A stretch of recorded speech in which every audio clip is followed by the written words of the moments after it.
As I was watching Inside Out 2, and we're talking a lot of numbers Here we go. in this show, I thought to myself, I hope we get an Inside Out 5 and that they continue on with it similar to Toy Story. But eventually it won't even be for the kids at all. It will just be for us. And I would imagine at that point, the inside of the brain in adulthood and all of the things that for me right now, I'm 32. So if Inside Out 5 was somewhere in the 20s to 30s range, because Inside Out 2 is middle school, Inside Out 3, I almost think you have to split high school in two, but you're probably not. So Inside Out 3 would be high school, Inside Out 4 would be college, Inside Out 5 would be Early young adulthood. adulthood. It would be tough. I watched that movie with new emotions coming in. I thought that was a cool take on it. I was really hoping to see Bing Bong, but he's gone. R.I.P. to the homie. A death that shook me to my core. I watched that movie and I thought, okay, we've got all of these emotions, new emotions coming in, and then over time you'll get more emotions coming into play here. I need a grown-up version of this, though. I need a grown-up version, and I need the grown-up to have, like, the horny and lustful emotion, right? Like that. Give me grown-up emotions, damn it. Give me the emotions after they've done, like, a couple of drugs. Let's see what the emotions are like. Psychedelic emotions. Yes, give me those. Give me those type of emotions.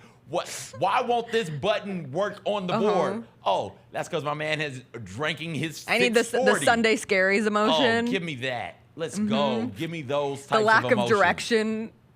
I need existential dread. Existential dread emotion. I need that emotion. Yeah. Make this grown up. Well, and I think nostalgia, who we get a smidgen of in Inside Out 2, could really grow into its own in future. Although nostalgia is voiced by June Squibb, who's 94 years old in real life. And you were gone. I saw a movie called Thelma while you were away, and June Squibb stars in it, and she's phenomenal. And I love that she's the voice of nostalgia. But we could use a little bit more of that. I will say from Inside Out 2, and no spoilers because everybody knows that one of the new emotions that was introduced was anxiety. The way they depicted anxiety and a panic attack in particular was perfect.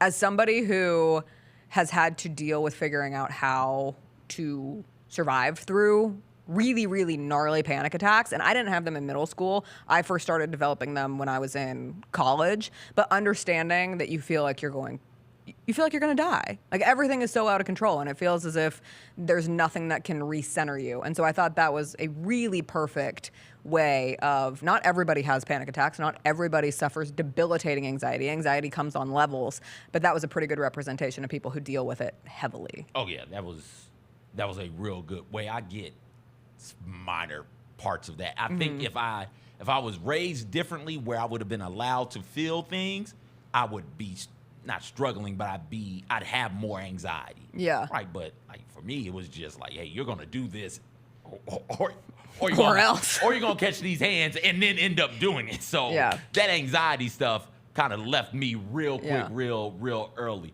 on. I thought the way they depicted that was real good. I enjoyed that everybody. The new emotions are doing their thing, and then the old emotions are doing their thing. I like that.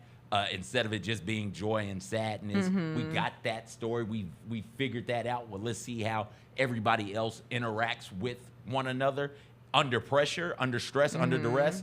I think that the speech joy gives to everybody else, to what's fear and anger and disgust after they split off. I think that is a very, very important speech. And again, Inside Out does a good job, the first one and the second one, of reminding you, hey, yes, happiness is a great feeling.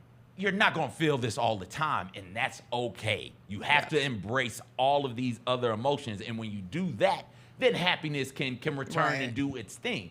But you are a conglomerate of various emotions. You can't just shun the ones you want to shun, because then you end up shorting happiness. You end up overworking your happiness and your joy, and then joy can't save you anymore. So I thought that Inside Out 2 did a real good job of that. And there are some other moments in there that were really fun to see. A couple of callbacks when they visit Imagination Land or whatever. That was a great sort of scene. Also, it's a good movie. I enjoyed it. The sarcasm was funny. Oh, the sarcasm. Wait till you see the sarcasm. Sarcasm is great. Yeah. What did Kyra say? I don't know. Oh. I can't hear. Nostalgia. Yeah, we mentioned nostalgia.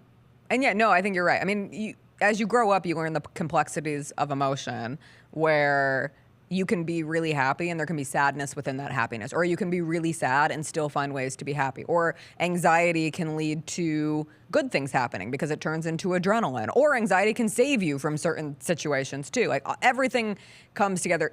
Ennui, like the feelings of boredom and disinterest, I thought was really funny. Overall, I enjoyed it greatly. The Jessica Benson Show with CJ Hart, live every weekday at 8 a.m.